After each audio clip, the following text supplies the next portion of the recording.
মাজারে যত বেশি টাকা পয়সা দিবেন তত বেশি গাঁজাখোরদের গাঁজা কিনতে সুবিধা হবে। কারণ মাজারে সাধারণত মাজারের আশেপাশে থাকবেন বেশিরভাগ গাঞ্জটি থাকে, অতএব এখানে যত বেশি টাকা পয়সা দিবেন তত বেশি গাঞ্জটিদের গাঁজা কিনতে কি হবে। এই যে মিরপুরের মাজার আছে এবং গুলিস্তান মাজার আছে, এই মাজারের টাকা আমি যতটুকু জানি, যদি ভুল না জেনে থাকি, সরকারিভাবে এটা কালেকশন করে নিয়ে যাওয়া হয়, তালা মারা আছে। গাঞ্জটিরা আশেপাশে ঘুরঘুর করে কেউ নিতে পারে না, কারণ তালা মারা আছে। গুলিস্তান মাজারে গেছেন কখনো? গোলাপ শাহ মাজারে দেখবেন যে তালা মারা থাকে, চারপাশে গ্লাস আছে, টাকা ফেলানোর সিস্টেম আছে, মাগার নেওয়ার সিস্টেম ওই চাবিওয়ালার কাছে। যার কারণে আশেপাশে ওই পাগলামি ছাগলামি করা যারা আছে, এই বেচারারা চায়া চায়া দেখে ওখান থেকে টাকাটা নিতে পারে না। তাও তো ভালো যে অন্তত গাঁজা কেনার সুবিধা পায় না।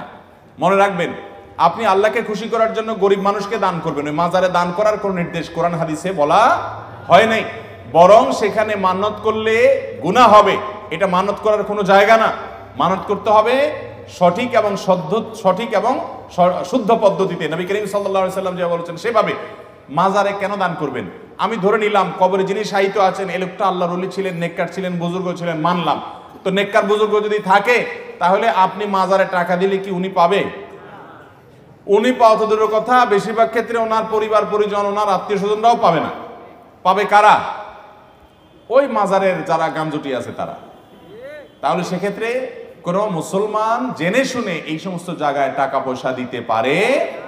আপনি দান করার জন্য টাকা খুঁজে পাচ্ছেন না, ওই মাজার থেকে বাইর হইলে রাস্তা দেখবেন বহু গরিব মানুষ দাঁড়ায় আছে, বসে আছে, আপনি তাদেরকে দান করেন। ইসলাম আমাদেরকে সেটা করতে বলেছে। ভাইরা আমার, অতএব যদি কোনো পীর সাহেব এরকম ফতোয়া দিয়ে থাকে, তাহলে এটা তার বিজনেস। এটা তার কি বিজনেস? সে পীর সাহেব বলতেছে যে আমার মুরিদরা, তোমরা এই সমস্ত দুনিয়া টুনিয়া সব ছেড়ে দাও, সবগুলো ছেড়ে দাও, দুনিয়াদারি ছেড়ে দাও, কারণ এটা আমার দরকার। বুঝতে পারছেন? যদি এরকম কোনো ফতোয়া কোনো পীর সাহেব দেয় যে পীর সাহেবের মাজারে টাকা না দেওয়াটাই বড় ইবাদত, তাহলে সে ভণ্ড, এ ব্যাপারে কোনো সন্দেহ। আল্লাহ তাআলা দান কোথায় করব আমাদেরকে বলেন নাই? ইন্নামাস সাদাকাতু লিল ফুকারা'i ওয়াল মাসাকিন ওয়াল আমিলিনা আলাইহা ওয়াল মুআল্লাফাতি কুলুবুহুম ওয়া ফির রিকাবি ওয়া ফি সাবিলিল্লাহ ওয়াল গারিমিন। আল্লাহ রাব্বুল আলামিন সাদকার 8টা খাত বলেছেন। গরিব, ফকির, মিসকিন, পথিক, মুসাফির, আল্লাহর রাস্তায় ঋণগ্রস্ত মানুষ, 8টা খাত বলছেন। এই 8 খাতের মধ্যে ওয়াফিল মাজারাত এরকম কোনো খাত নাই।